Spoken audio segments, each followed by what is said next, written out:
नमस्कार मित्रों, गायत्री विद्या मंदिर उच्च माध्यमिक विद्यालय सांचौर की ऑनलाइन क्लास में आप सभी का स्वागत है। प्यारे विद्यार्थियों, आज हम गुर्जर प्रतिहार वंश के शासक नागभट्ट और गोहिल वंश के संस्थापक बप्पा रावल के बारे में अध्ययन है वो करेंगे।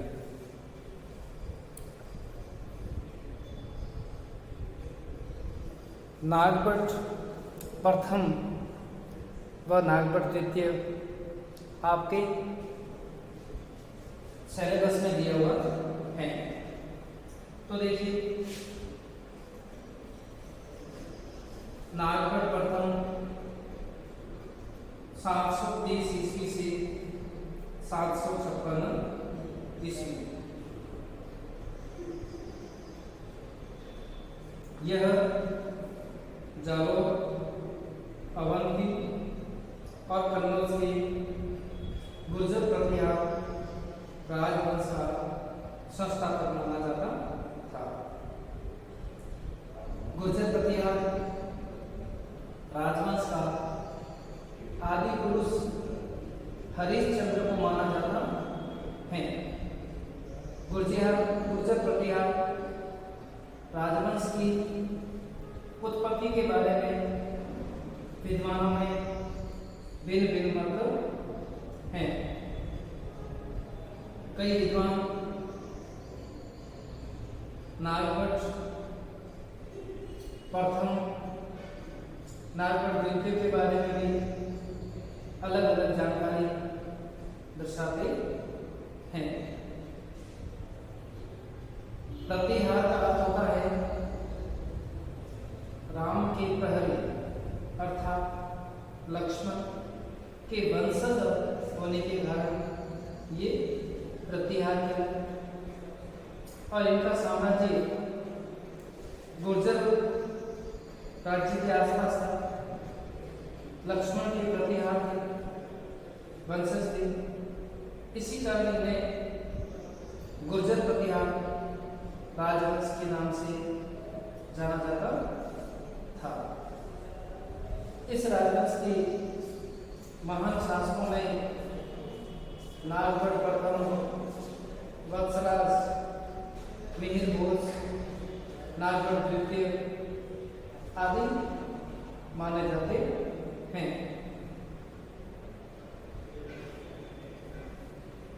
नागभट्ट प्रथम ने चावड़ा राजपूतों से भिन्नमान जीता, आबिद और जालौर प्रति अधिकार किया था और इस दौरान उसने अपनी राजधानी भीलमाल के स्थान पर जालौर को बनाया था। मालवा में राज्य विस्तार कर उसने अवंती उज्जैन को अपनी राजधानी बनाया था। नागभट्ट प्रथम के समय सिंध की दिशा से बलूचों तथा अरबों ने भारत पर आक्रमण किए थे। इन बलूचों का इन्होंने मुंहतोड़ जवाब दिया। विदेशी आक्रमणकारियों को पराजित करने के कारण इन्हें ग्वालियर प्रशस्ति में मल्ले छोटा दमन कारक है वो कहा गया है और गरीबों के प्रति अच्छा व्यवहार करने के कारण इन्हें दीनों का उद्धार, गरीबों का उद्धार होने के कारण इन्हें नारायण की उपाधि है वो दी गई थी। इसके अलावा नौसारी विलेख व अन्य विलेखों में इन्होंने मलेच्छों का दमन किया था उसका वर्णन मिलता है। अभिलेखों में नागगढ़ प्रथम को राम का प्रतिहार, मेघनाथ के युद्ध का अवरोधक तथा इंद्र के गर्भ का नाश करने वाला बताया था। नागगढ़ प्रथम के बाद क्रमशः कुकुस्त, देवराज और वत्सराज शासक बने थे। वत्सराज की मृत्यु के बाद सुंदर देवी से उत्पन्न उसका पुत्र नागगढ़ द्वितीय 795 ईस्वी से 833 ईस्वी राज सिंहासन पर बैठा था। नागगढ़ द्वितीय के काल में गुर्जर प्रतिहार राजवंश की हुई प्रतिष्ठा पुनः प्राप्त हुई थी। वह प्रारंभ में दक्षिण भारत के राष्ट्रकूट वंश के साथ संघर्ष किया, किंतु बाद में राष्ट्रकूट नरेश गोविंद तृतीय की घरेलू परिस्थितियों का लाभ उठाते हुए चक्रायुग को पराजित कर कन्नौज पर अधिकार किया था। वत्सराज के काल में कन्नौज को प्राप्त करने को लेकर भारत की 3 शक्तियां, उत्तरी भारत के गुर्जर प्रतिहार, दक्षिण भारत के राष्ट्रकूट व पूर्वी भारत के पाल राजवंश, तीनों के बीच में लगभग 200 वर्षों तक त्रिकोणीय संघर्ष लड़ा गया और अंत में इस संघर्ष में गुर्जर प्रतिहार शासक नागगढ़ द्वितीय विजयी रहा और कन्नौज पर गुर्जर प्रतिहारों का अधिकार स्थापित हुआ था।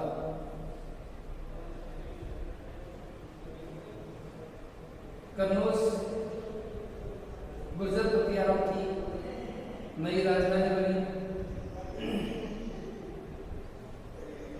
कन्नौज का शासक चक्रायुग बंगाल के शासक धर्मपाल का आश्रित था।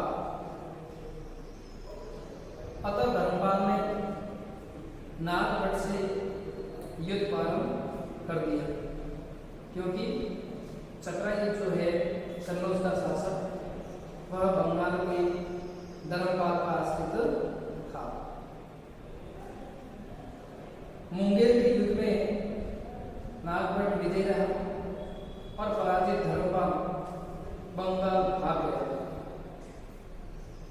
चाक्षु अभिलेख के अनुसार शंकरगढ़ ने गौड़ बंगाल नरेश को हराया और संपूर्ण विश्व को जीतकर अपने स्वामी नागगढ़ द्वितीय को समर्पित किया था। चाक्षु जयपुर का जो अभिलेख है उसके अनुसार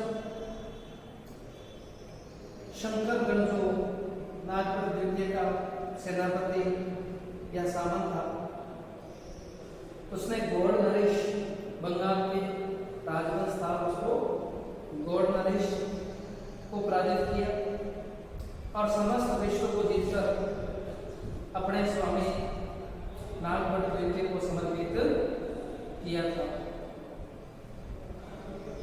मुंगेर के युद्ध में मारवाड़ के शासक कक तथा सामंत शंकरगढ़ की उपस्थिति यह सिद्ध करती है कि राजस्थान का बहुत बड़ा भाग नागगढ़ द्वितीय के नियंत्रण में था। ग्वालियर जो विलेज है, इस अभिलेख के अनुसार भी आंध्र, सिंधु, विदर्भ तथा कलिंग के नरेशों ने उसकी युवा शक्ति के समक्ष इस प्रकार समर्पण किया था कि जिस प्रकार पतंग के अग्नि में प्रवेश करते हैं। कौन से अभिलेख है? ग्वालियर। ग्वालियर अभिलेख में जानकारी मिलती है कि आंध्र, सिंधु, विदर्भ और कलिंग के राजा ने अधीनता स्वीकार की, और ये लिखा हुआ है कि जिस प्रकार पतंगे कीट दीपक के पास अपने आप आते हैं और नष्ट होते हैं, इसी प्रकार ये भी एवं नष्ट हुए थे। नागपट विद्या की ख्याति सब जगह फैली थी। उसने मानव, मत्स्य, किरात, तुरुस तथा वत्स के पर्वतीय दुर्गों के राजाओं पर भी बलपूर्वक विजय प्राप्त की थी। यहाँ तुरुस्कों का समीकरण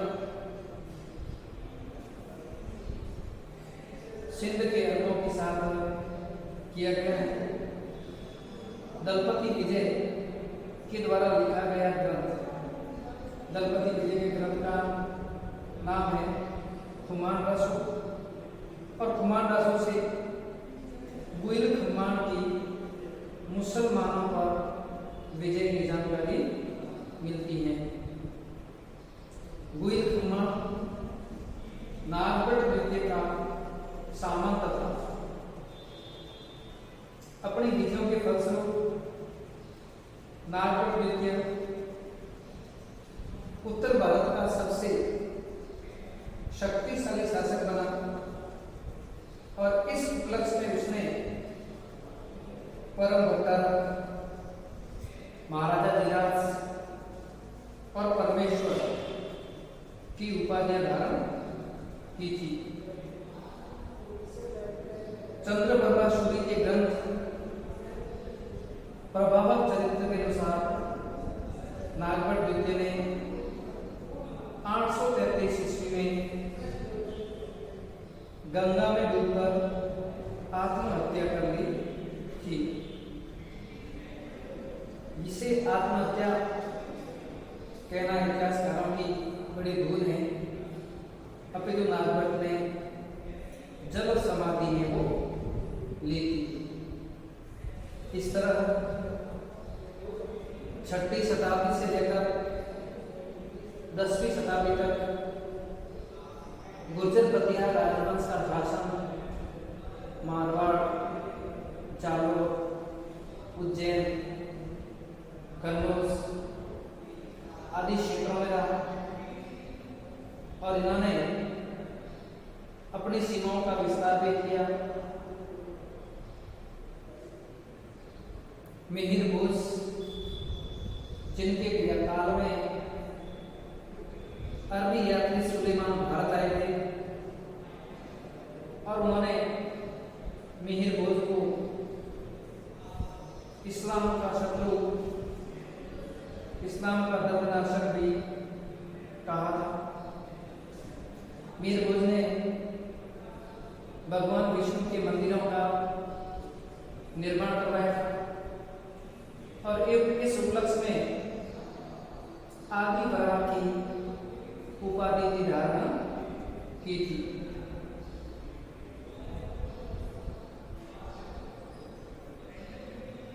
कन्नौज को लेकर राष्ट्रकूटों, गुर्जर प्रतिहारों और पाल वंश के बीच संघर्ष हुआ था। अंततः इस संघर्ष में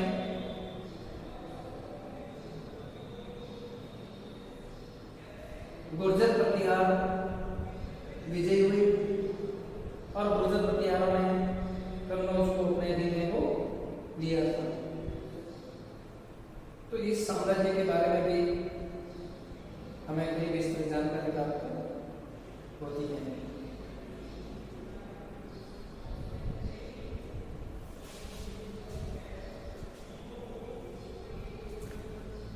नागभट्ट